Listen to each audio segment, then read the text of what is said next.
మా ఊళ్ళమ్మ జాతరలో కౌగిళ్ళమ్మ సెంటర్లో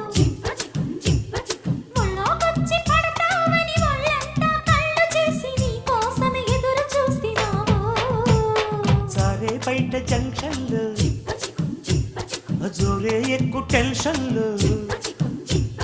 కారాకెళ్ళి లాంటి కిసు రారా పెట్టమంటున్నావు రారా అడిగినాను పిల్ల